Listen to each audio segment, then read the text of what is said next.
News 18 में हम आपकी आज मुलाकात फेमिना मिस इंडिया 2023 से कराने जा रहे हैं। हमारे साथ बातचीत करने के लिए सीधे साथ में मौजूद हैं नंदिनी गुप्ता जी। नंदिनी जी, आपका न्यूज़ 18 में बहुत बहुत स्वागत है। Thank you so much. सबसे पहले हमारा पहला सवाल ये है कि आपका जो सफ़र रहा मिस इंडिया तक पहुंचने का, ये कितना आपके लिए एक चैलेंजिंग रहा? सर आई थिंक चैलेंजिंग तो काफ़ी था, बट देन अगेन पेरेंट्स की तरफ से पूरा सपोर्ट एंड ऑर्गेनाइजेशन भी बहुत अच्छी तरीके से सपोर्ट किया and then finally everything paid off. कितने महीनों की तैयारी करनी पड़ी? हालांकि एक नॉर्मल एक छोटे शहर में एक छोटा सा ब्यूटी कॉन्टेस्ट होता है, तो उसके लिए बड़ी बड़ी तैयारियां करते देखा है हमने। तो ये तो मिस इंडिया का कॉन्टेस्ट था, तो इसके लिए कितने महीने की लगन लगी और कितने कोचेस रहे, डाइट से लेके कितनी गाइडेंस का सहयोग मिला आपको? तो सर एक्चुअली मैं 10 साल की थी जब मैंने सपना देखा मिस इंडिया बनने का, फेमिना मिस इंडिया। बट जब मैं एक्चुअली कोटा में मैंने मेरी एजुकेशन पूरी करी और फिर कॉलेज के लिए मैं मुंबई शिफ्ट हुई। तो मुझे भी मुंबई के अंदर 8 से 9 महीने हो गए और मैंने आई थिंक 7 महीने की ट्रेनिंग करी है, और वो भी जस्ट बिकॉज क्योंकि मेरा English as a communication barrier था एंड कोचेस वगैरह एज सच नहीं थे, जस्ट मिस इंडिया ऑर्गेनाइजेशन के थ्रू जितने पैनलिस्ट थे उनके थ्रू ये ट्रेनिंग हुई है।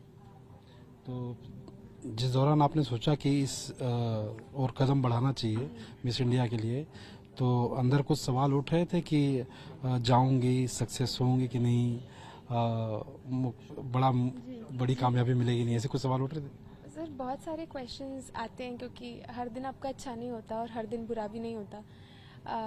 बट एक चीज़ जो मेरे मम्मा ने मुझे बोली थी कि रिस्क नहीं लेगी तो पता कैसे पड़ेगा कि मतलब आगे फ्यूचर क्या होल्ड करता है। तो इट वाज कि मम्मा ने बोला कि गो, अभी इफ़ यू फील कि अभी नहीं होगा या कुछ भी, ट्राई तो करो और फुल ट्राई करो। नहीं होगा वो अलग बात है, मगर ट्राई तो करो। तभी मेरे को ऐसा था मैं मिस राजस्थान बनूंगी नहीं बनूंगी। फिर मिस राजस्थान बनी, तब ऐसा था कि मुझे क्राउन मिलेगा कि नहीं मिलेगा। और इवन जब मैं स्टेज पे खड़ी थी तब भी मेरे को ऐसा था कि मुझे मिलेगा कि नहीं मिलेगा, मिलेगा कि नहीं मिलेगा। जैसे जब फाइनली मिला तब मुझे रियलाइजेशन हुआ, एंड इवन इसके थोड़े टाइम बाद हुआ कि फाइनली क्राउन आ गया है।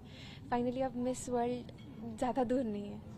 मिस वर्ल्ड की तैयारी में आप जुटी हैं, उस प्रतियोगिता में शामिल होंगी, जी, उसके लिए हमारी शुभकामनाएं हैं। थैंक यू सो लेकिन एक मच। बात जो आपने कही कि आपको इस क्षेत्र में आने के लिए सबसे ज़्यादा सहयोग मम्मी का मिला या पापा का मिला? सर दोनों का ही ज़्यादा मिला, बट हमेशा ऐसा होता है कि मम्मा आपको ज़्यादा एफर्ट्स दिखाती हैं। पिताजी कभी फाइनेंशियल दे देते हैं, कभी अच्छा नहीं लगता है तो बात कर लेते हैं, बट हर चीज़ मम्मी से कन्वे होती है। एंड इवन जब मेरा अनाउंस हुआ एज अ विनर, सपना मम्मी का था बनना, मैं उनके थ्रू बनी। एंड मेरी मम्मी इतना नहीं रोई उस दिन, बट मैंने मेरे पापा को रोते हुए देखा। And seeing my father cry for the first time, and मैंने अपने उस दिन पहला दिन था मेरी लाइफ का जब मैंने मेरे पापा को हक करा, वरना हमेशा ऐसे पैर छूते हैं। और उस दिन था कि जब उनके चेहरे पे खुशी के आंसू और एक प्राउड फीलिंग थी कि मेरी बेटी ने कुछ करा है। तो इट वाज मोर ऑफ दोनों का सपोर्ट। मम्मी बोल देती हैं, पापा बोलते नहीं हैं, ऐसा। पापा की भूमिका ही ऐसी होती है, वो अपनी फीलिंग शेयर नहीं करवाते हैं। एक बात जो आपसे पूछना चाहेंगे, जो आपने अपने मुंह से बात कही कि जब आप 10 साल की थी तो आप इस ओर कदम रखने का सोच रही थी, तो अक्सर किसी न किसी का कोई प्रेरणा स्रोत होता है, तो आपने किसे देखकर इस ओर बढ़ने का सोचा? तो सर कोई हीरोइन, कोई एक्ट्रेस, कोई बड़ी पुरानी नायिका? तो सर पूरा ना ऐसे I still remember that day. उस दिन मतलब मैंने न्यूज़पेपर में क्राउन देखा था। मैंने मेरी मम्मा कितने से, साल पहले की बात है ये? मैं सर 10 साल की थी, तब मैंने न्यूज़पेपर में क्राउन देखा था। तब मम्मा ने बोला ये मिस इंडिया का है। एंड देन थोड़े टाइम और उसी टाइम पे देवदास मूवी बाद में आई थी, बट मेरी मम्मी की फेवरेट मूवी थी, तो जब भी उनको फ्री टाइम मिलता था वो मूवी देखने बैठ जाती थी। तो मैंने एक दिन उनसे पूछा कि ये कौन है, बहुत सुंदर है। तो उन्होंने बोला ये ऐश्वर्या राय है और ये मिस वर्ल्ड है। मैंने बोला वो कैसे बनते हैं? तो उन्होंने बोला कि मिस इंडिया होता है फिर मिस वर्ल्ड के लिए जाते हैं। मैंने बोला तो मुझे भी करना है, कैसे करते हैं? तो उस दिन का दिन है और फिर आज का दिन है, तो मतलब माइंडसेट था कि जाना है, but then it was more of कि मुझे पढ़ाई भी साथ में करनी है। मुझे पहले मुंबई पढ़ाई के लिए आना था और साइड बाय साइड ये चीज़ें करनी थी, क्योंकि ऐसा होता है कि किस दिन आपका फ्री भी होता है तो आप खाली बैठ के क्या ही करोगे। तो इट वाज मोर ऑफ कि स्टडीज़ भी साथ में हो रही है, आपका सपना भी पूरा हो रहा है और आप दोनों चीज़ें बैलेंस भी कर रहे हो।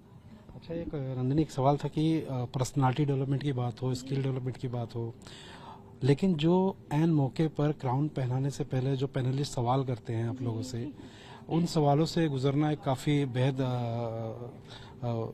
काफ़ी मतलब महत्वपूर्ण वही पायदान होता है। तो उन सवालों की तैयारियों के लिए कहाँ से कुछ आपको सहयोग मिला, किसी का मार्गदर्शन मिला, मम्मी की प्रेरणा मिली, पापा की कुछ बातें कहाँ तक कुछ काम में आई? सर मैंने तो मोस्टली प्रीवियस ईयर के क्वेश्चन और आंसर देखे, बिकॉज ऐसा होता है ना कि जब हम एग्ज़ाम देने जाते हैं तो हम प्रीवियस ईयर के क्वेश्चंस देखते हैं कि क्या क्या पूछा था। तो ऑफ कोर्स मैंने वही देखा कि किस टाइप के क्वेश्चंस होते हैं और दूसरों के जवाब सुने वो कैसे बोलते हैं। ऑफ कोर्स मैं उनके जैसा सेम बोल नहीं सकती, बिकॉज उनके अलग थॉट्स हैं, मेरे अलग थॉट्स हैं। तो इट वाज कि मैंने जानकारी हर जगह से ली, बट स्टेज पे इतने सारे लोगों के सामने अपने आप ही आता है। आपकी कितनी ही ट्रेनिंग हो, कितना ही आपने प्रिपेयर करा हो, वो ऑन द स्पॉट जो आता है इट इज़ ऑथेंटिक। हम आपसे छोटे छोटे 4 से 5 सवाल पूछेंगे कि आपको क्या अच्छा लगता है या आप आगे क्या करने वाले हैं, उनका सवाल आपको जवाब देने हैं। नंदिनी को इस दुनिया में सबसे प्यारी चीज़ क्या लगती है? मुझे सबसे प्यारी चीज़ लगती है मेरी फैमिली। मैं उनके बिना रह नहीं सकती, एंड अगर वो नहीं होते तो मुझे ये सपना देखने नहीं मिलता, और ये सपना नहीं देखती तो आज ये क्राउन नहीं होता। नंदिनी को अगर कुछ खाने की चाहत हो, बहुत उसे क्या पसंद है, और अगर वो चीज़ खाने के लिए सामने आ जाए तो किस हद तक खा सकती है वो चीज़? जैसे किसी को पानी पूरी अच्छा लगता है, जलेबी अच्छा लगता है। तो पानी पूरी मेरा फेवरेट वो है, बट अगर अभी जैसे कि आप बात करें, मैं घर से बहुत दूर रहती हूँ एंड मेरे मम्मा पापा अभी भी कोटा ही रहते हैं, तो मुझे घर का खाना इतना ईजीली मिलता नहीं है। तो जब भी मुझे भिंडी की सब्ज़ी, दाल चावल और रोटी मिलती है तो वो मन करता है कि खाती रहूँ, पता नहीं कब मिलेगा ऐसा खाना। तो वो चीज़ें मेरे लिए बहुत अच्छी होती हैं। बिजनेस मैनेजमेंट की आपकी पढ़ाई चल रही है, आई थिंक मेरे ख्याल से सेकेंड ईयर। जी। ये कंप्लीट करने के बाद आपकी प्लानिंग क्या है? सर कंप्लीट करने के बाद मेरा MBA का प्लान है, बट साइड बाय साइड मैं इस करियर को भी लेके चलूँगी। जैसे मैं अभी मैनेज कर रही हूँ, मैं आगे भी मैनेज करती रहूँगी, और मेरा मोस्टली प्लान ये है, मोस्टली क्या प्लान ही यही है, मुझे पढ़ाई भी पूरी करनी है, करियर में भी एक्सेल करना है। अभी आप मिस फेमिना इंडिया जीतने के बाद पॉपुलर हो चुकी हैं, सब जगह आपके नाम की चर्चा है, सोशल मीडिया से लेकर न्यूज़ चैनलों में। अचानक अगर किसी बड़े प्रोडक्शन हाउस से या किसी बड़े फिल्म स्टार की तरफ से अगर कोई ऑफर आता है कि आपको एज ए हीरोइन काम करना है, तो आपका रिएक्शन क्या होगा? सर बिल्कुल अच्छी अपॉर्चुनिटी है मेरे लिए खुद को निखारने के लिए, मैं मना तो बिल्कुल नहीं करूँगी। एंड किसी भी फिल्म इंडस्ट्री से आए, मैं काम करने के प्रति बहुत उत्सुक हूँ। जितना जो भी काम मुझसे रिलेटेड आएगा, और मैं किसी चीज़ को करने से पहले मना नहीं कर सकती। कौन से एक्टर के साथ काम करना था? आपका फेवरेट हीरो कौन है? रणवीर कपूर। मतलब सबसे पहला ऑफर उनकी तरफ से आएगा तो ना नहीं कहेंगी? बिल्कुल। एंड इवन इंडस्ट्री में कहीं से भी आएगा तो I won't say no, because जब मैं किसी चीज़ को मैं पहचानती नहीं हूँ, मेरे को उसके बारे में प्रॉपर इन्फॉर्मेशन नहीं है, तो मैं मना नहीं कर सकती।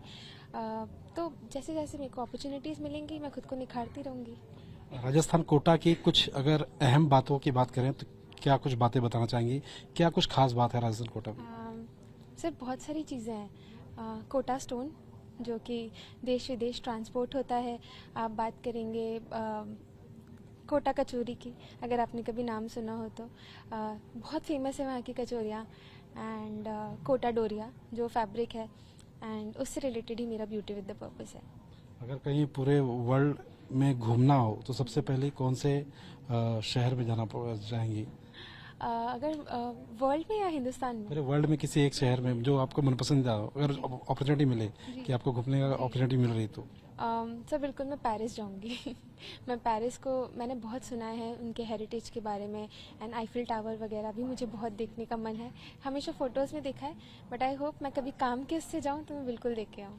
एक आखिरी सवाल, मिस वर्ल्ड के लिए किस तरह के उम्मीद रखती हैं और क्या कुछ तैयारियां हैं? एक पूरा सर अभी तो 3 दिन ही हुए हैं क्राउनिंग को, तो प्रेपरेशन तो अभी नहीं, अभी तो खुशी का माहौल है।